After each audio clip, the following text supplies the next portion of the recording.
రెండో విడత రుణమాఫీకి ప్రభుత్వం అంతా రెడీ చేసింది. అధికారంలోకి వచ్చిన 8 నెలల్లోనే రైతులు తీసుకున్న రుణాలను కాంగ్రెస్ ప్రభుత్వం విడతల వారీగా మాఫీ చేస్తోంది.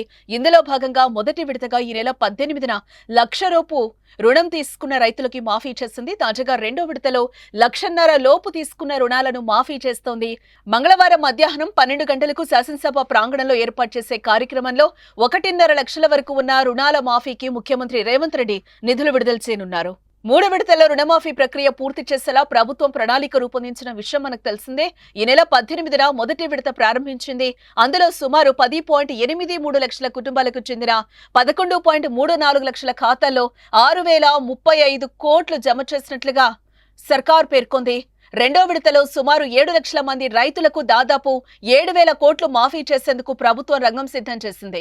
రెండో విడతలో భాగంగా 1,50,000 రుణమాఫీని ఈ నెలాఖరులోపు చేస్తామని సీఎం రేవంత్ రెడ్డి చెప్పిన ప్రకారం అనుకున్న సమయానికి అమలు చేసేందుకు చర్యలు తీసుకున్నారు. రైతుల రుణమాఫీ కోసం మొత్తంగా 31,000 కోట్లను ఖర్చు చేయనున్నారు. మూడో విడత రుణమాఫీకి 15,000 కోట్లు అవసరమని ప్రభుత్వం అంచనా వేసింది. వీటిని ఆగస్టు మొదటి వారం లేదంటే రెండో వారంలో చెల్లించనుంది. మూడో విడత అంటే 2 లక్షల లోపు ఉన్నవారికి రుణమాఫీ చేస్తామని కూడా ప్రకటించారు.